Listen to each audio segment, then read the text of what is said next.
নমস্কার বন্ধুরা, আজকে চলে এসেছি আরেকটা নতুন ভিডিও নিয়ে তোমাদের জন্য। তো আজকে দেখো একটা মাছের রেসিপি তোমাদের সাথে শেয়ার করব। তো নতুন আলু দিয়ে আজকে মাছটার ঝোল হবে। আশা করি সবাই মাছটা চিনে গেছো, এটা একটা সিলভার কাপ মাছ। তো দেখো এখানে হলো নতুন আলু, একদম এরকম লম্বা লম্বা সাইজ করে আমি কেটে নিয়েছি। আর আলুটাকে ধুয়ে আবার একটু ভিজিয়ে রেখেছি, নতুন আলুতে প্রচুর বালি থাকে তার জন্য।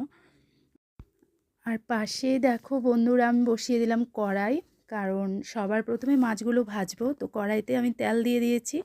আর মাছে এখানে দেখো নুন হলুদ দিয়ে দিচ্ছি পরিমাণ মতো। নুন হলুদ দিয়ে মাছটাকে একটু ভালো করে মেখে নেব। তো সাইজগুলো অনেক বড় বড় মাছের পিসগুলো, এইরকম সাইজের মাছগুলোকে না আলু দিয়ে ঝোল করলে হেভি টেস্টি লাগে খেতে। তো তার জন্য আজকে আমি এই রেসিপিটা করছি। তো দেখো এখানে মাছের মধ্যে ভালো করে এপিট উপিট উল্টে ভালো করে নুন আর হলুদটাকে মাখিয়ে নিচ্ছি। তো নুন আর হলুদ মাখানো আমার এদিকে কমপ্লিট হয়ে গেল। আর এপাশে দেখো কড়াইতে তেলটাও ভালো গরম হয়ে গেছে। এবার এক এক করে মাছগুলো আমি ছেড়ে দিচ্ছি তেলে। আর ভালো করে একটু লাল লাল করে মাছের পিসগুলোকে আমি ভেজে নেব। তো যেহেতু সাইজটা বড়, এজন্য একটু ভালো করেই ভাজতে হবে, যাতে নুন আর হলুদটাও মাছের ভেতর ঢুকে ওরকমভাবে ভাজতে হবে। তো দেখো এপিট ওপিট উল্টে এবার আমি মাছটা ভেজে নিচ্ছি। তো বন্ধুরা এপাশে দেখো আমার মাছটা ভাজা হয়ে গেছে। এদিকে কড়াইতে রয়ে গেছে কিছুটা তেল। আর এই তেলের মধ্যেই এবার আমি কেটে রাখা আলুগুলো দিয়ে দেব। তো আলুগুলোকেও একটু লাল লাল করে ভেজে নেব। দেখো আলুটা দেওয়ার পর এতে একটু হলুদ গুঁড়ো অ্যাড করে দেব। বন্ধুরা দেখো আলুটাকেও আমি এরকম লাল লাল করে ভেজে নিয়েছি। আর এটা ভেতর থেকেও ভালো করে সেদ্ধ হয়ে গেছে আলুটা।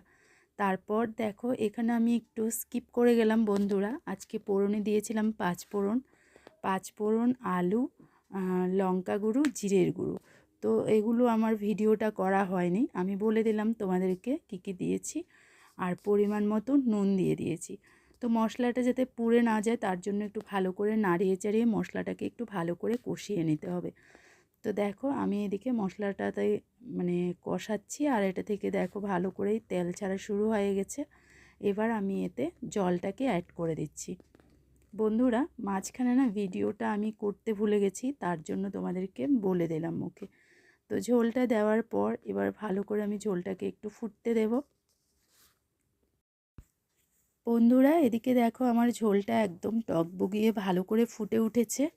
এবার আমি এর মধ্যে ভেজে রাখা মাছগুলোকে এক এক করে অ্যাড করে দেব।